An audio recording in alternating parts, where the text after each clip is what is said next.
The rain hadn't stopped all week. It tapped restlessly against the apartment windows as Lena sat alone at her kitchen table, the envelope from the law firm unopened before her. She hadn't seen or spoken to her grandmother in over a decade, not since the screaming match at the family's last Christmas, when Lena, only 15, accused her of hiding things, of keeping secrets, of making the house feel wrong. She hadn't expected to be mentioned in the will. She certainly hadn't expected to receive anything. But the letter was clear, one item picked specifically for her. It arrived 2 days later. No box. No note. Just a small velvet pouch sealed tightly with an aged silver pin shaped like an eye. Inside it was a music box. It was delicate, oval-shaped, made of dark rosewood inlaid with tarnished brass filigree.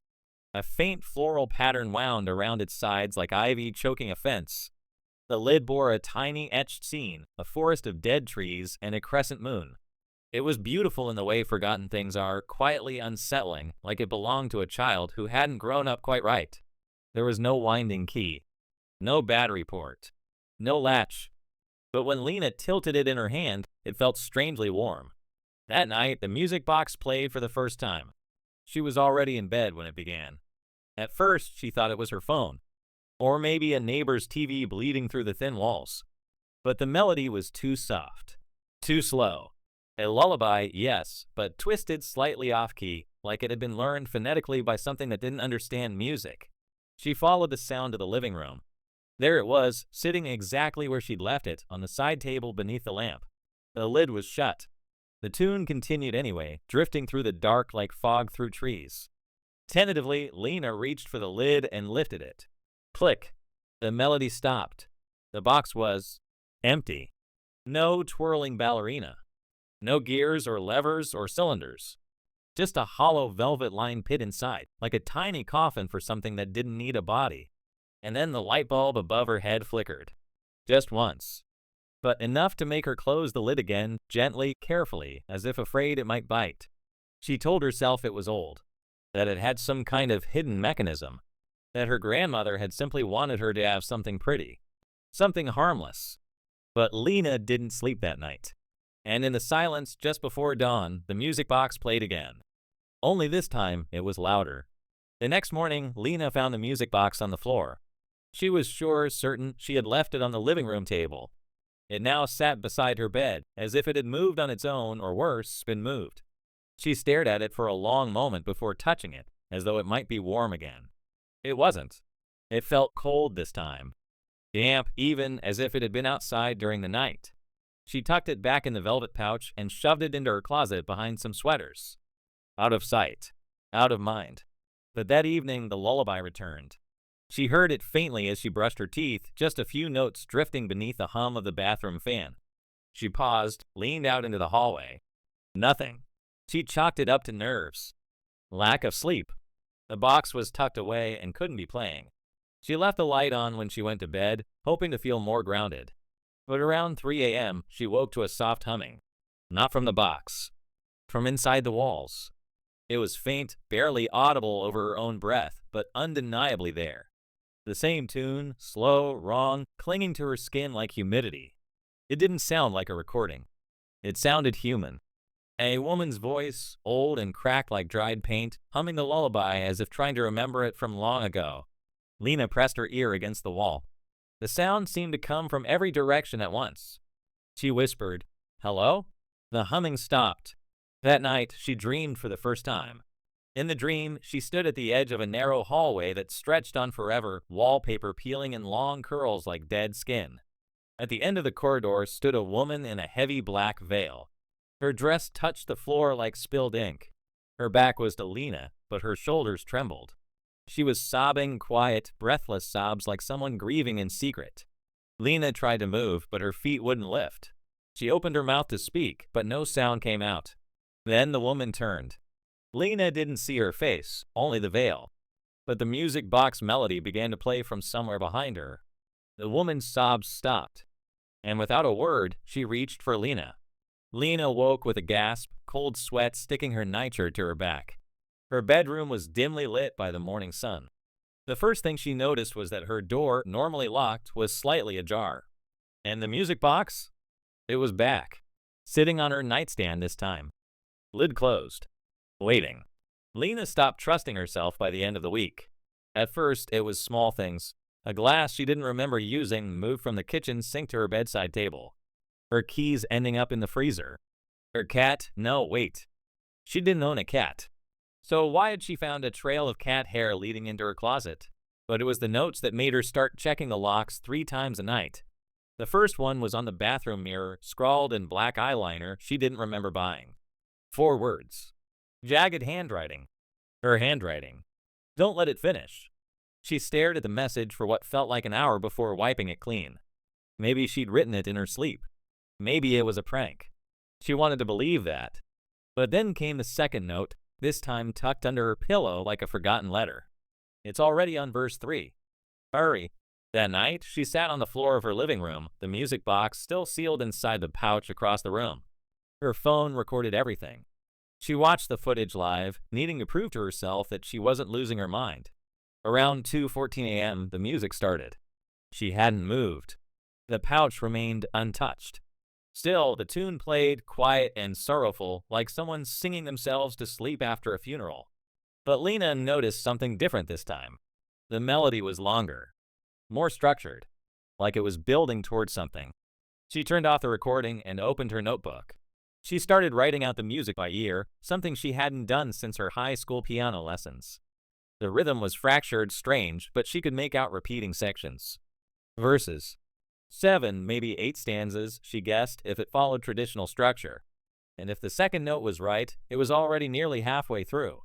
The third note came the next morning, taped to her refrigerator, shaking slightly in the breeze from the open window she didn't remember unlocking. Don't let IT finish the song. She sat down on the kitchen floor, knees to her chest, her hands trembling around a lukewarm coffee she didn't remember making. Had she written the notes in her sleep?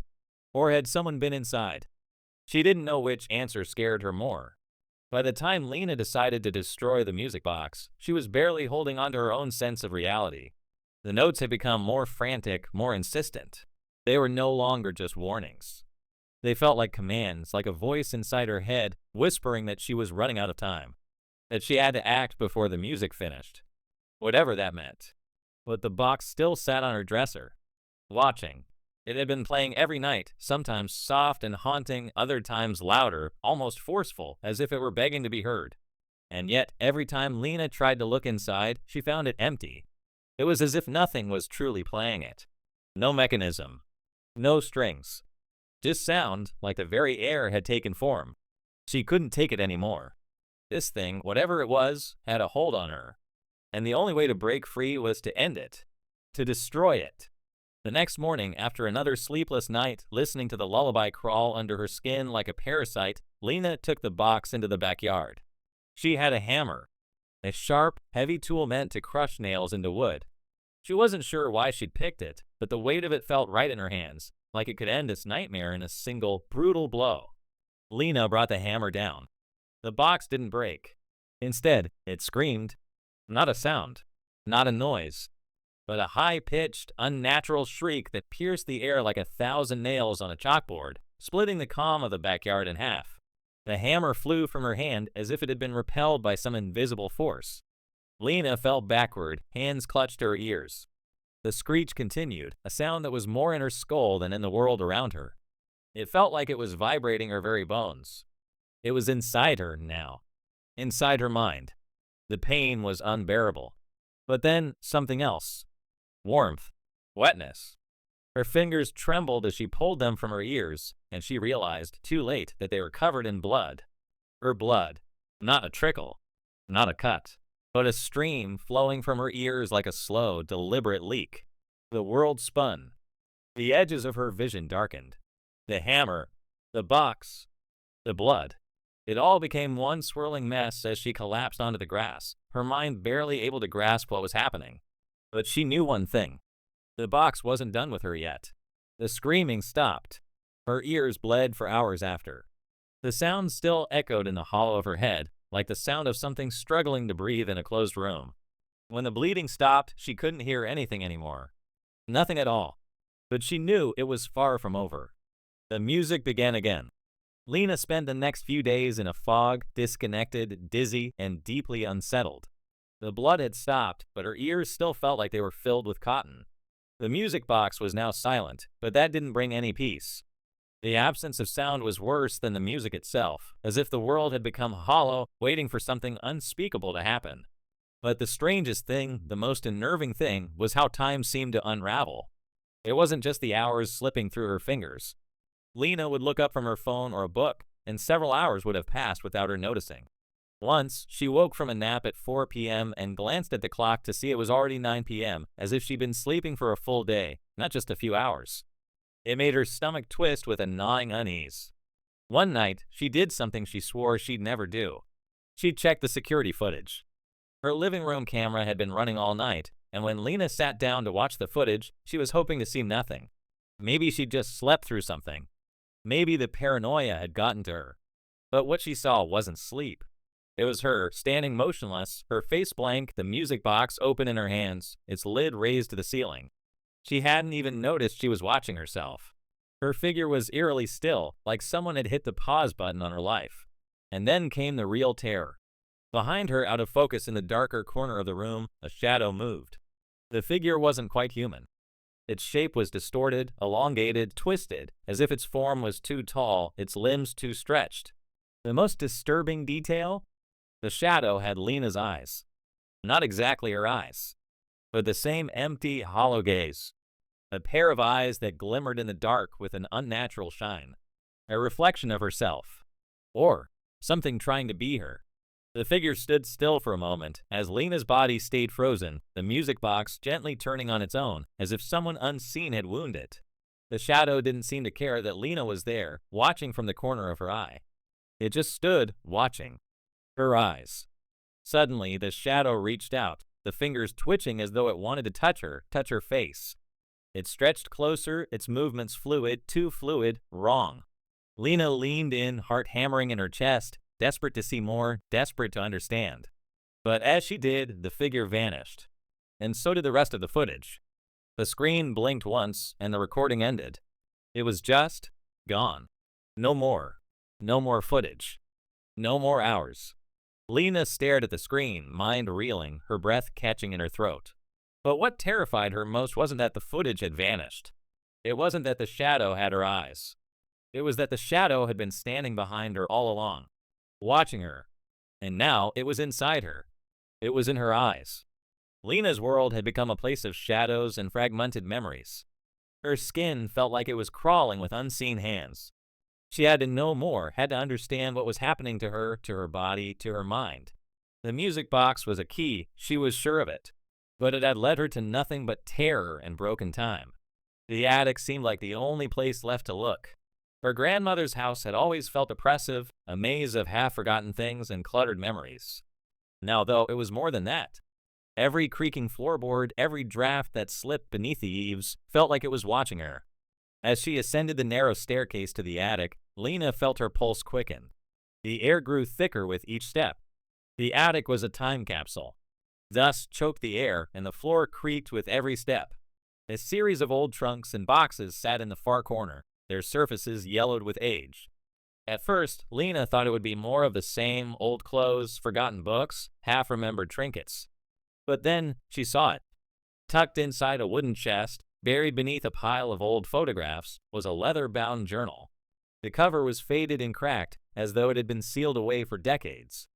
There was no name, no date. Just a symbol, a strange, intricate circle etched deeply into the leather that seemed to glow faintly as she touched it. Her fingers trembled as she opened it. The first pages were filled with sketches, drawings of strange symbols and diagrams that made no sense to her at first. But then the writing began. It was in her grandmother's handwriting. Lena's blood ran cold. The entries started off innocently enough, chronicling mundane events, picking herbs, arranging flowers, old acquaintances, and quiet life in the small town. But then the tone changed. The box is the key. One entry began, the ink darker than the rest. Not a gift, but a prison. And I am the warden. I will keep it locked away, even if it costs me everything. It must never be freed. It must never be played. Lena flipped through more pages, heart racing. The entries grew more frantic, filled with words like binding, containment, and sacrifice. At the back of the journal, there was a page that was barely legible, scratched, and smudged, as if someone had been writing in a panic. I failed. I have failed. The music is waking. It is too late. I must finish the binding before it's too late. I have already lost so much. If it escapes, it will take everything. A chill ran through her as she turned the page and found a ritual. The instructions were cryptic and barely coherent, but the symbols were unmistakable. The box. The binding. The music. Lena's heart skipped a beat as she scanned the text. The ritual was an ancient form of containment, not summoning, but sealing something in. Something that was meant to be imprisoned forever. And the music box had been part of that seal. Its purpose wasn't to hold nothing. It had been holding something ancient, something alive. The page ended with a single line underlined in red. If the song finishes, it will escape. And it will consume everything. It will never stop. Lena closed the journal, her hands shaking violently. The room felt too small, the walls closing in. Her grandmother had known what was inside the box. She had known what it was, and now it was unbound. And she was the one who was supposed to stop it. Lena's reflection in the attic mirror caught her eye, and she saw, just for a moment, the shadow behind her, wearing her eyes. Lena barely slept that night. The journal lay on her bedside table, its weight pressing on her chest like a looming threat. The more she read, the more she realized that her grandmother, Evelyn, wasn't the sweet, kindly woman Lena had known in her childhood. The soft-spoken, gentle figure who used to knit sweaters for her in the quiet of the afternoon. No, Evelyn had been something else. Someone else. And Lena was about to meet that woman. She drove to Margaret's house early the next morning, too restless to sit still. Margaret had always been Evelyn's closest friend, her confidant, it seemed. The neighbor who had been part of Evelyn's life for as long as Lena could remember, always there to offer a kind word or a helping hand when needed. Margaret had been the one to tell Lena that her grandmother's passing had been peaceful, even though Evelyn had been bedridden for months. But that didn't seem to line up with the woman who had written the journal, a woman battling something far more sinister. The woman who had bound something dark in the music box and locked it away with rituals and cryptic promises. When Lena knocked on Margaret's door, she wasn't sure what to expect. The woman who answered was still the same, slightly stooped with age, her silver hair pulled back into a tight bun. But something in her eyes had shifted. There was a heaviness, a sadness there that hadn't been before. "Lena, dear," Margaret greeted her, her voice soft but strained. Come in, come in. What's troubling you?" Lena didn't know where to begin. The words about the journal, the box, the darkness her grandmother had been keeping contained, it all seemed so impossible, so out of place. "I found something," Lena finally said, taking a deep breath. "A journal. It's from my grandmother. She didn't just have the music box. She was keeping something inside it." Margaret's eyes flickered, and for the first time, Lena saw the walls break. She saw the woman who had known Evelyn for decades struggle to hide a tremor in her hands. "I was wondering when you'd find it," Margaret said quietly, closing the door behind Lena with a soft click. "Your grandmother didn't want you to know. She was trying to protect you." "Protect me from what?" Lena asked, her voice rising with frustration. "What was she keeping locked away? What is in that box?" Margaret sighed, her eyes welling with something akin to grief. She motioned for Lena to sit, then took a seat herself. "Evelyn wasn't just a quiet, harmless old woman, Lena. She was a keeper. A warden, if you will."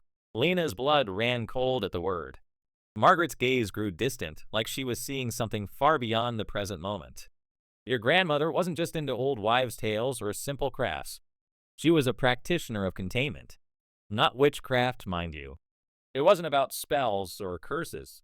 It was about holding, about locking things away that were never meant to be free." Lena listened, spellbound, as Margaret's voice grew quieter, almost as if she feared someone might overhear her. "The music box," Margaret continued, her voice dropping even lower. "It was never meant to be a toy. It was a prison. Evelyn told me about it once, long ago, when she was younger, before she married your grandfather. She and a group of others, old secretive groups that lived in the shadows of society, had found it." Margaret's eyes narrowed. "It was something ancient, something that existed before written history. It was a force, Lena, and it fed on fear, on emotion. The box was the only thing that could contain it, but only for so long. And when Evelyn realized she couldn't keep it bound forever, she decided to keep it hidden. Keep it safe. She bound it with rituals older than she cared to admit. Lena felt her pulse quicken as the pieces began to fit together. The music box was more than a family heirloom. It was more than a broken toy. It was an ancient prison holding something alive, something that needed to be kept contained at all costs. Margaret's expression grew solemn. When she died, it was already too late. That's why I've been watching. Watching to see if it starts to wake again. And now it's singing. And you're feeling it, aren't you? That pull? That hunger? It's inside you now, Lena. It's calling to you. Lena's stomach churned. You're saying, that thing inside the box, it's trying to get out. And I'm supposed to stop it? Margaret nodded gravely. Your grandmother didn't die peacefully, Lena. She died fighting to keep it contained. And now, you're the only one left who can finish what she started. The night after her conversation with Margaret, Lena couldn't sleep. She lay in her grandmother's bed, feeling the weight of what she'd learned pressing down on her chest. The music box was more than just a relic. It was a prison for something ancient and malicious, and now it was stirring again. Her grandmother had fought to keep it contained, but the battle had taken a toll, one that had been passed on to Lena. Every corner of the house felt wrong. The walls, once comforting and familiar, seemed to loom over her. The air was thick with something she couldn't quite place, like a presence, something that watched, something that knew her every movement. And then there was the reflection. Lena had noticed it at first, but she tried to push it out of her mind. It was just a trick of the light, she told herself. But it didn't go away. It only grew worse. The first time it happened was when she was brushing her teeth. She caught a glimpse of herself in the bathroom mirror, a quick flash of movement behind her. She turned, expecting nothing, but the room was empty. Nothing was out of place. Then it happened again. Her reflection, while she stared at herself, moved without her. It was subtle at first. A hand twitching when she hadn't moved, a tilt of the head when she hadn't shifted her posture. But each time she looked, it became more obvious. One night, she stood before the mirror, brushing her hair in the dim light. When she saw it, her reflection was grinning. Lena froze. She hadn't smiled. Her face was slack, her mind racing with disbelief, yet there it was. The reflection of her mouth pulled upward into a wide, sinister smile, one she hadn't made. The teeth glistened, too white in the low light. Her breath caught in her throat as she stared at the glass. Her reflection winked. She stumbled backward, her pulse hammering in her chest, but when she looked again, the reflection had returned to its usual blank stare. The smile had disappeared, but the memory of it, the knowing gleam in her reflection's eyes, lingered. She could still feel it, like a pressure on her skin. But this wasn't just about the smile. It was the movement. The reflection had begun doing things that she hadn't. That night, after a long day of research and frustration, Lena stood before the mirror again, this time to wash her face. Her eyes were red from lack of sleep, her fingers trembling as she splashed cold water onto her face. She looked up at the mirror, her damp face staring back at her. Only, her reflection didn't look tired. Her reflection stared back with wide, bright eyes, almost too wide, the skin stretched too thin. It didn't match the emptiness she felt. And then it moved. It leaned forward, as though it was coming to the surface of the glass, its eyes unblinking, fixated on her. The reflection raised a hand slowly, deliberately, as if reaching for her throat. Lena gasped, stepping back, her heart racing. She wanted to scream, but her voice was lodged in her chest. She fumbled with the towel, eyes locked on the reflection as it mimicked her every move. Except for that hand. The hand in the mirror didn't match her own. It was reaching, stretching further than humanly possible, its fingers thin and long like claws, growing larger with every inch. It wasn't her hand. It was something else entirely.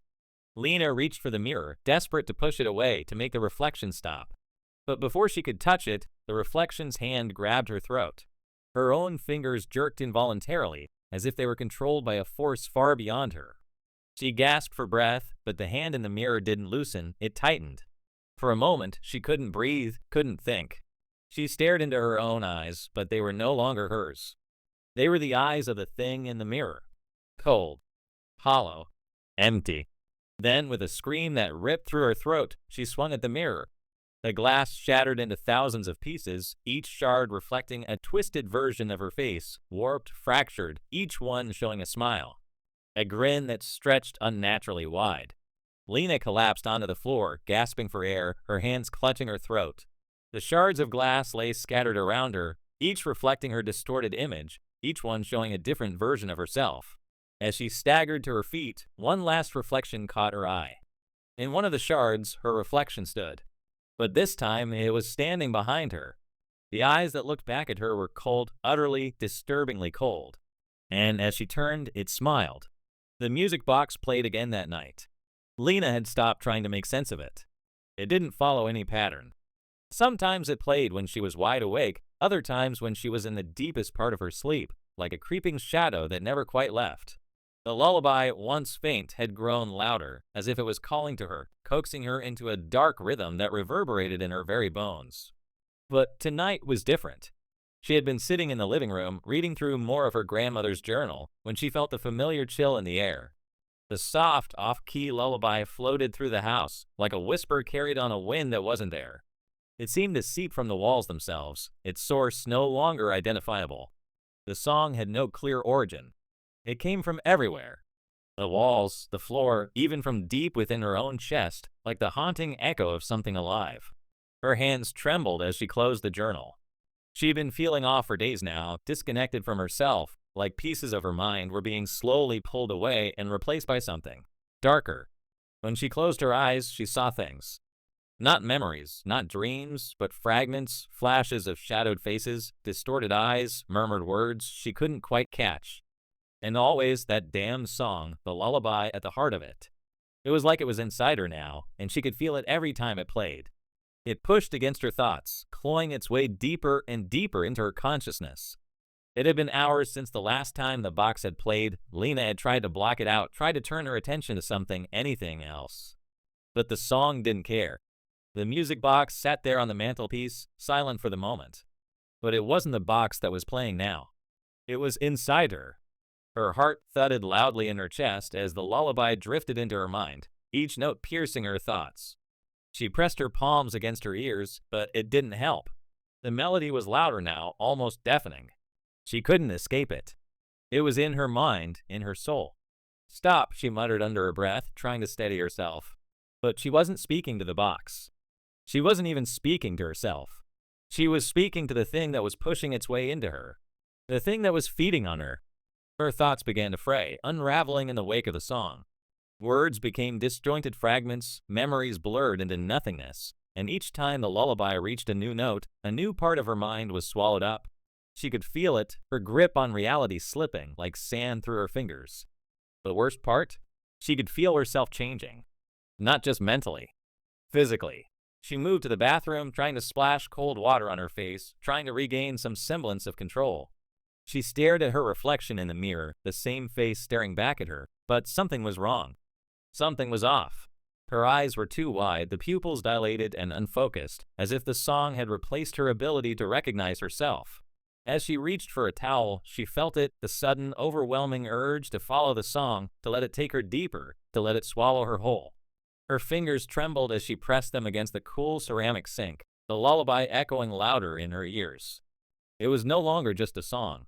It was a command, and her body was obeying. "Stop! Stop! Stop!" she whispered, but the words were swallowed up by the music, the melody wrapping around her heart, squeezing, suffocating. She stumbled backward, dizzy and disoriented, but as she turned toward the door, something caught her eye. On the floor in front of her lay a child's shoe, muddy, wet, and caked in dirt. It wasn't hers. It wasn't anyone's she recognized. A chill ran down her spine as she picked it up. The moment her fingers brushed the shoe, the music box stopped. For a heartbeat, there was silence. Then Lena felt it. The pull, the hunger. The song hadn't stopped. It was waiting. And it was inside her now, nesting in her chest, in her very soul. The melody had found its way inside. And now, it wasn't going anywhere. Lena's breath quickened as she stared at the shoe in her hand. She wanted to scream, to throw it down, but her hand wouldn't move. The song had her, body and mind. And there was nothing left for her to do but listen. Lena couldn't escape it. Not the song. Not the endless, haunting lullaby that twisted through her mind and wrapped its cold fingers around her heart. She had tried everything, destroying the box, seeking help from Margaret, even staying awake for days on end to break the cycle.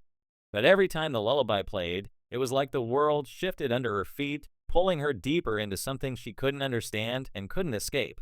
Tonight, the air felt heavier than ever before. The house was suffocating, and as Lena sat in her grandmother's dimly lit living room, she felt like she was being drawn into a vortex, spinning and spiraling with no end. The music was louder now, far louder than it had been before, the melody pressing against her skull like a vice. But it wasn't just the song. There was something more. She had found something that had been buried deep inside her grandmother's journals. A detail that had eluded her until now. The lullaby wasn't just a song. It was a countdown. Each note, each stanza, represented a step in a process she couldn't fully understand. But as she sat there staring at the music box on the mantelpiece, the realization began to claw its way to the surface. The lullaby had 7 stanzas. She knew it now, knew it in her bones. She could feel the melody growing stronger, each note vibrating through her skin. But what terrified her the most was that, in the background of the song, there was a countdown embedded in its structure. The music had always been oddly arranged, dissonant, but now she understood. The 7th stanza hadn't yet played. The final note hadn't yet come. And when it did, something would come through. The first stanza, she realized, was her introduction. The second stanza, the darkening. The third, the disorientation. Each stanza had marked her descent. And now she was nearing the final one. The last step, the last note. Lena's pulse quickened as she stood up, the walls of the room beginning to close in around her.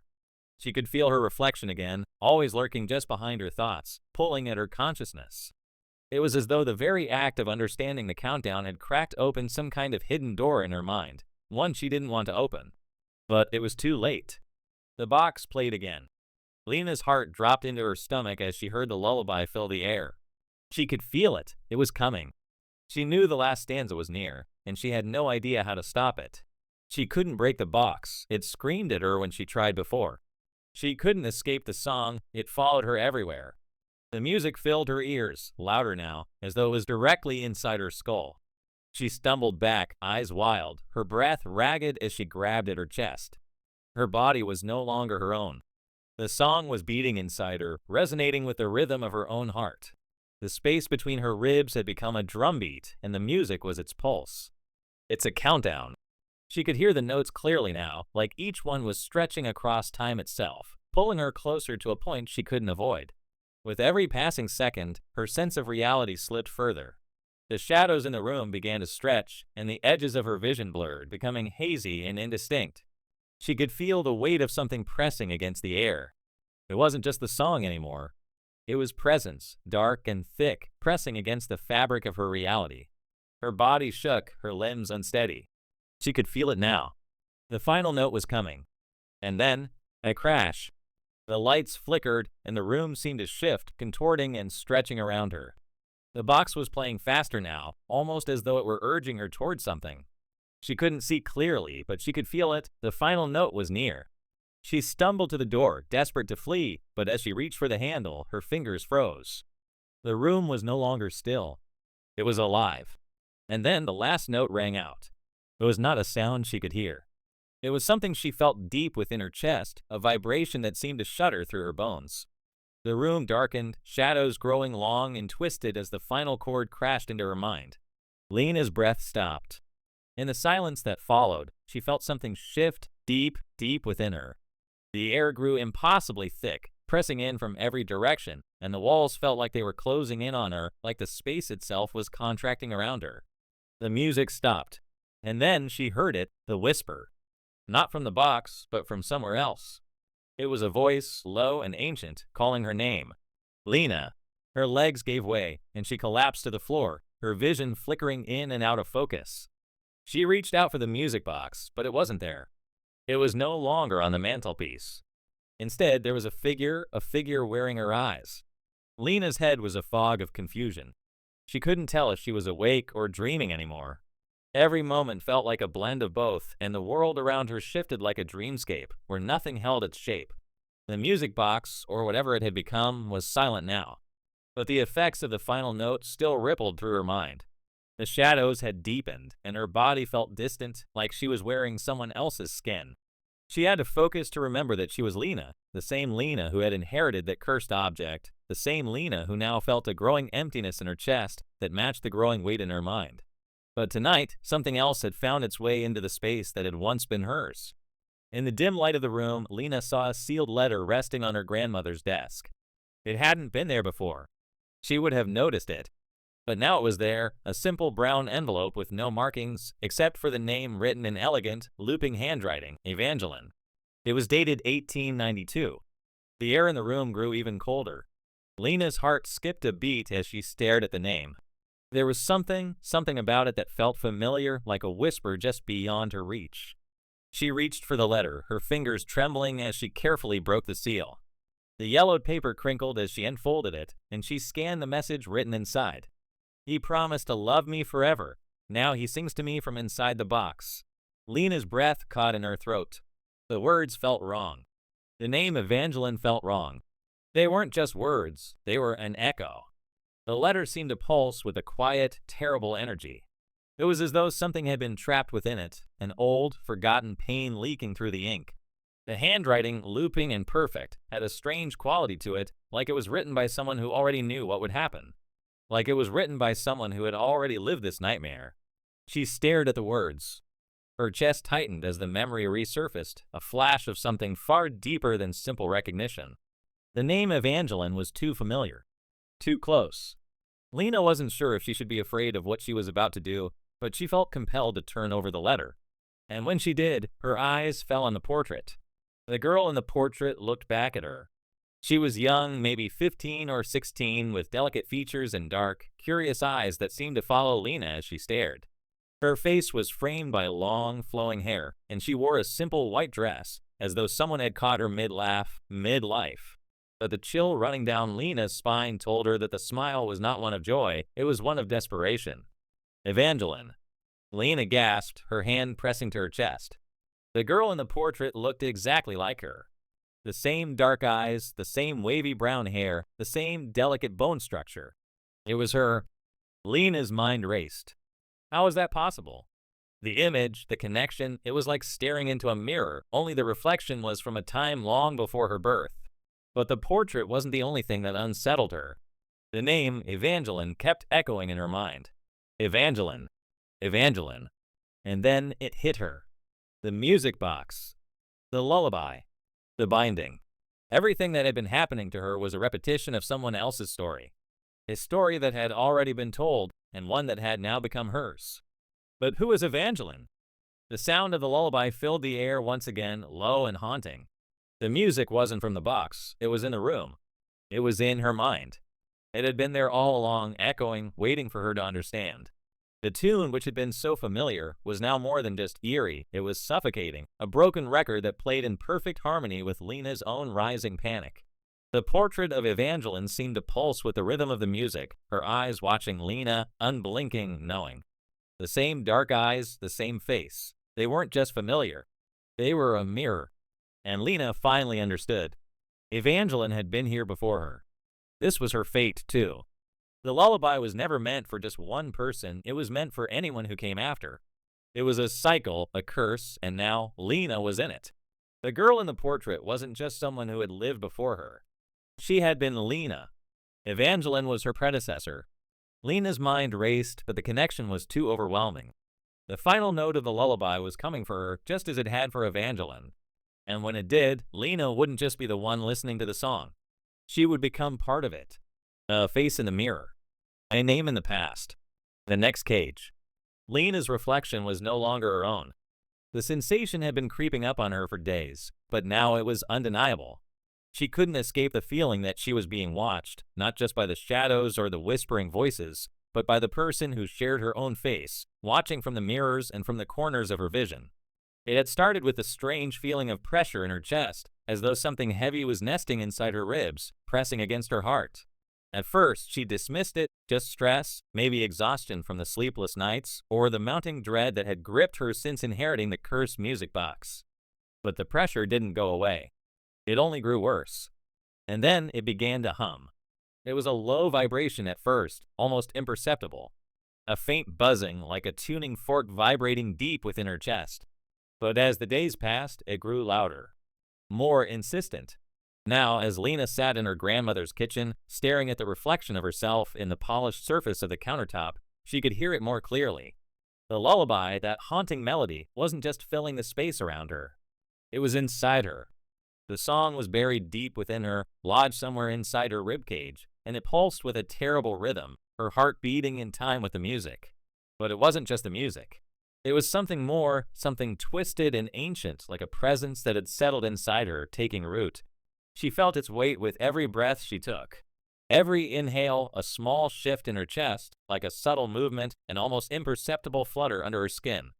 Every exhale, a deepening of the pressure, as though the song itself was weaving through her veins, tightening its grip. Lena's breath quickened. She couldn't ignore it anymore. There was something wrong with her, something physically wrong. The humming inside her had reached a point where it felt like she was about to split apart from the inside out. She grabbed at her chest, feeling the unnatural rise and fall of her breath. It wasn't just the song. It was nesting. Desperation clawed at her as she stumbled to the bathroom, tearing off her clothes and standing in front of the mirror. Her skin was pale, ghostly under the harsh light, and her ribs felt wrong. She pressed a hand to her side, hoping to stop the pulsing inside her chest, but the pressure only grew. And then, as if on cue, the melody played again. It wasn't the music box this time. It was coming from her, from deep inside her body, as though she were the instrument now, the song pulsing in her veins. She could feel it vibrating inside her, the eerie lullaby wrapping around her like a shroud, drowning out every coherent thought in her mind. She was suffocating. The sound grew louder, and Lena gasped, clutching her chest. The room spun. She could feel something crawling beneath her skin, trying to break free, something dark and ancient that had long been sealed away. The song was its cage, and she was its new prison. Her body had become its vessel. Her reflection in the mirror flickered. For a moment, Lena didn't recognize herself. The woman in the glass was pale, eyes wide and wild, her mouth moving in time with the song that was inside her, but it wasn't her voice. It was something else, something that had been buried in time, lost to history. The music began to rise in pitch, like a crescendo of madness, filling her ears, and suddenly she could see it. The reflection in the mirror wasn't just her, it was Evangeline's face. The girl from the portrait, the one who had haunted her dreams, was staring back at her, her eyes wide, pleading. "You're the new Cage." Lena's heart skipped a beat as the words echoed in her mind. "You're the new Cage." The words were familiar now. She had heard them from Margaret. She had felt them in the way the music wrapped itself around her, binding her in a way she couldn't escape. She wasn't just the prisoner, she was the cage.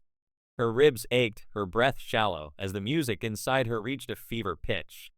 The air seemed to vibrate with the force of it. She could feel it, something inside her, slowly unraveling, breaking free with every note of the song. It wasn't just a countdown now.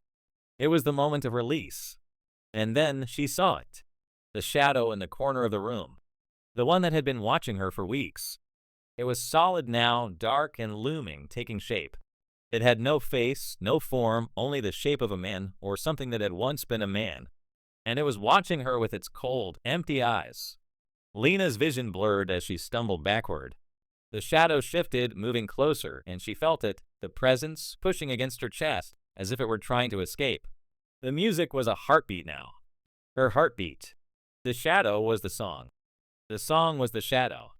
She reached out, trembling, and with shaking hands, grabbed at the flesh above her ribs. And then it moved. A crack, a shift, and suddenly there was a violent, searing pain. Something inside her jerked, twisted, and then released. The sound was a scream, but it was drowned out by the song that was playing louder now, louder than anything she had ever felt. The music was inside her skull, inside her bones, inside her very soul. The last note of the lullaby rang out from her own body, and the room plunged into darkness. Lena was no longer sure where she ended and the song began.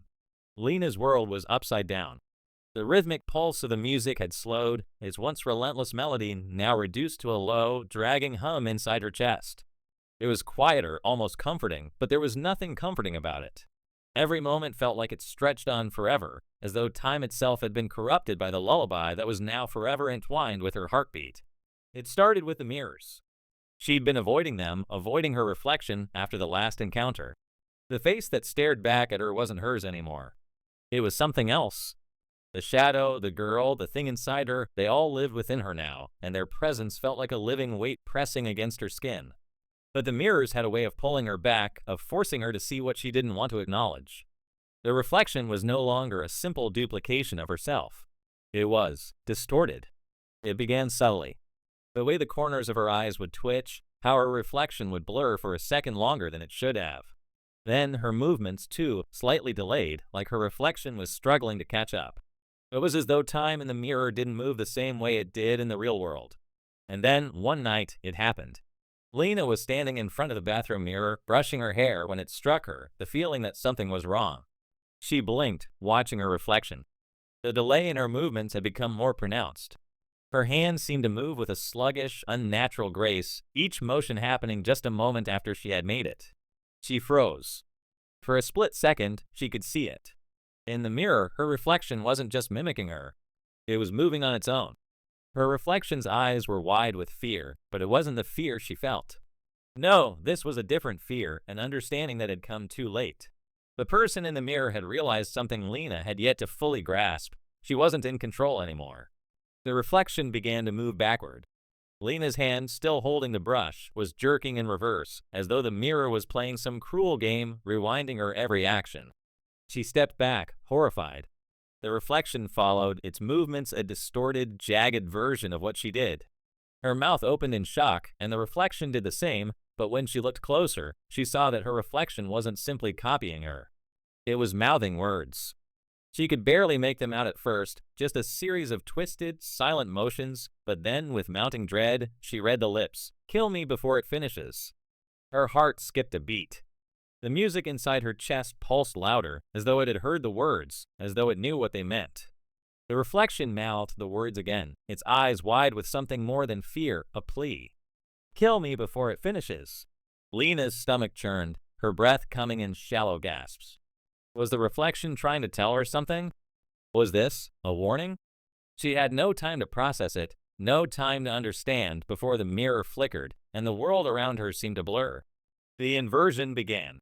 Time seemed to fold in on itself. What had been seconds felt like hours. Moments blurred, stretched, and then rewound like a film stuck on a loop. The lullaby inside her seemed to distort reality, pulling everything backward with it. Lena looked around, and what she saw made her skin crawl. She was no longer standing in the bathroom, staring at her reflection. The room had changed. The walls had twisted, as though reality itself was bending under the strain of the song. The air felt thick, oppressive. She looked down at her feet, but the floor was wrong. It was moving away from her, as if it were retreating. She tried to step forward, but with every move she made, the world moved with her, retreating at the same speed. The sensation was disorienting, like walking in reverse. She looked at her reflection in the mirror again, and this time her reflection was moving forward, but in the wrong direction. It was getting closer. The longer Lena stared, the more distorted her own reflection became, a twisted version of herself, with no eyes, no face, just a silent scream stretched across its features. But Lena wasn't the one moving forward. It was the reflection. It was her, or the person she had once been, slipping further away, as though the reflection were pulling her back into something. Into time itself. The air hummed with the song. Lena's body began to tremble, her knees buckling as the ground beneath her continued to pull away. The music, inside her, outside her, was changing, evolving, becoming stronger. The melody was now louder, rising in pitch, warping the fabric of everything. The air felt like it was vibrating in tune with the music, and time itself seemed to shift, breaking apart in jagged pieces. Suddenly, she wasn't in the bathroom anymore. She was outside. The ground beneath her feet was wet, muddy. The trees around her were twisted, gnarled. The moon hung low in the sky, casting long, eerie shadows across the darkened landscape. Lena looked down at herself. She was barefoot, her clothes torn and soaked through. Her mind spun. The last thing she remembered was standing in her grandmother's house. The bathroom. The mirror. And now she was here. Somewhere else. She didn't know where she was. Or how she had gotten there. The time between her last breath and this moment felt like a blur. She couldn't remember how long she'd been walking, if she'd even been walking at all, but her feet were caked in mud, her skin scratched from branches. The chill in the air bit at her, but she couldn't focus on it. She looked down at her hands. They were shaking, trembling, and in her palm, clenched tightly, was something small. Something she hadn't noticed before. A child's shoe. The music had become an unbearable constant, a relentless hum inside her, as if it were no longer a melody, but a part of her very being. Lena could feel it vibrating beneath her skin, echoing in her bones.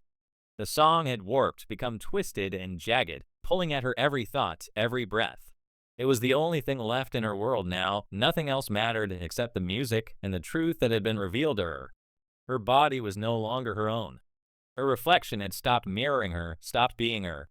She had become the cage, and the thing inside her, the thing bound within her ribs, was slowly, steadily breaking free. The lullaby inside her chest was winding down, nearing its final stanza. Lena could feel it, could sense the completion of the song inching closer with every passing second. The shadows had grown darker, thicker, clinging to her like a second skin.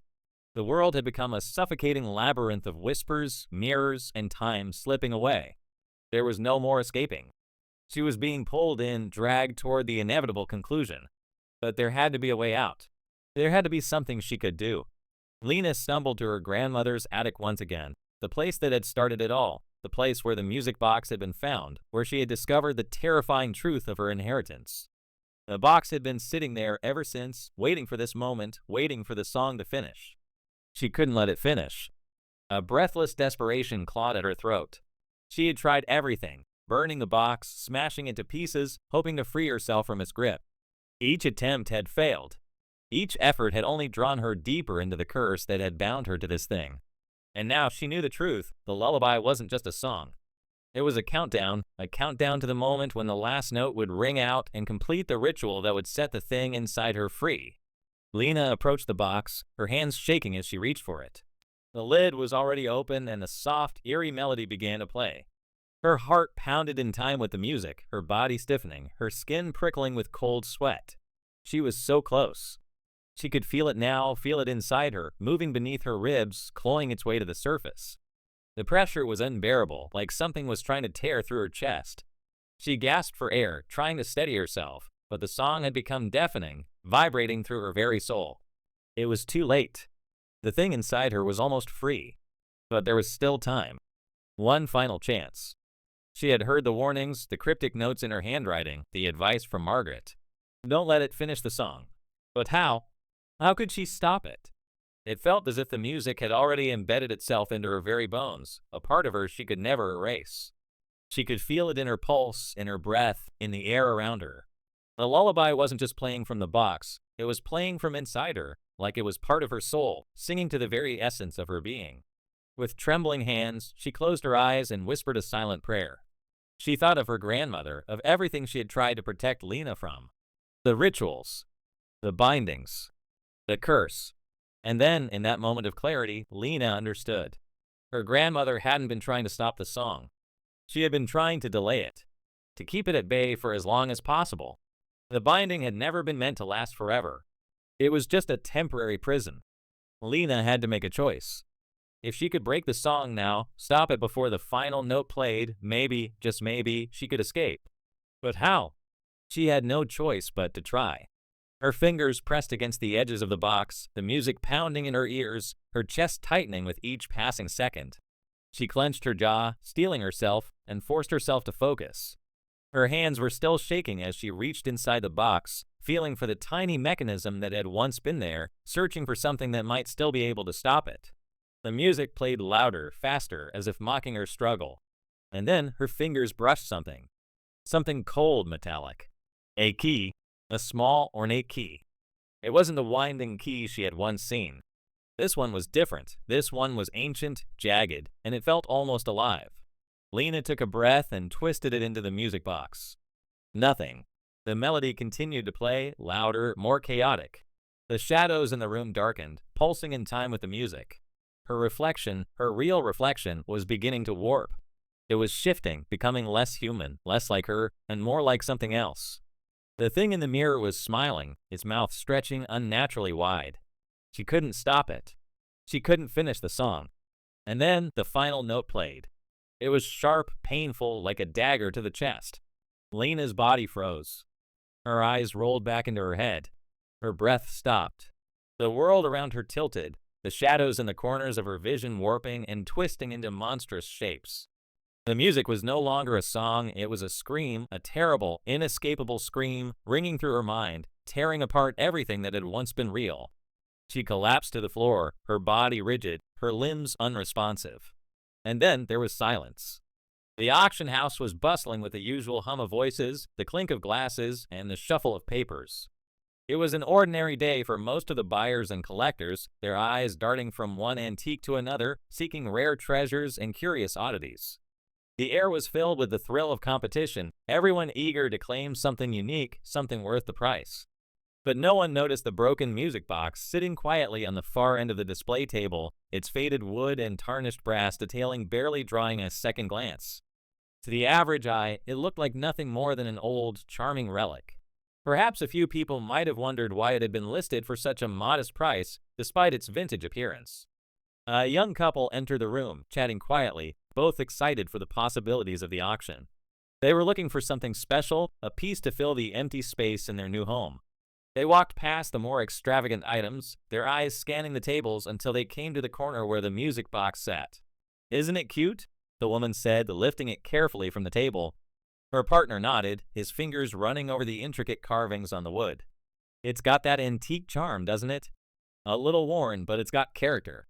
I could see it in the bedroom on the nightstand." You're right," she replied, inspecting it closer. "I love the idea of something that feels old, like it has a story to tell." She ran her fingers along the edge of the box, absent-mindedly pressing it open. The soft click of the lid seemed to vibrate through her fingertips, but there was no music. She raised an eyebrow. "Oh, it's broken." "No music? It's probably just old," he said, shrugging. "A quick fix, and it'll be good as new." The woman smiled and gave him a playful nudge. "That's your department, then. I bet it's been sitting here for ages.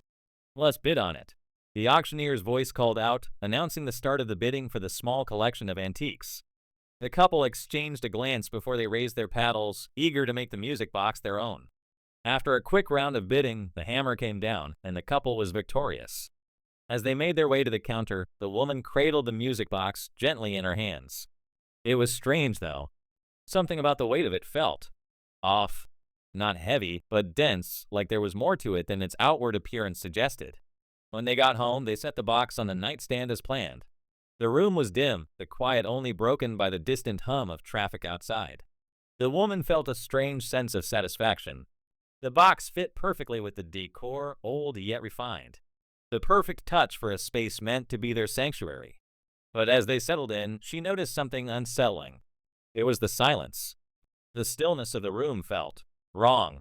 It had been only a few minutes since they had placed the box on the table, but in the quiet, the silence felt too still, too expectant. Her eyes flicked back to the music box. The lid was slightly ajar, though she was sure it had been closed when they'd set it down. A chill ran down her spine. She tried to ignore it, chalking it up to the strange atmosphere of the old house. She got into bed and turned off the light, snuggling under the covers. But the silence didn't let her sleep. It lingered, thick and oppressive, filling the air around her. Her partner was already asleep, his breathing steady, unaware of the nagging sensation that had settled in her chest. And then, in the dark, she heard it. A soft, haunting melody, just a whisper at first, so faint she thought it might have been her imagination. But then it grew louder, clearer, unmistakable. The music box was playing. Her heart raced as she turned toward the nightstand.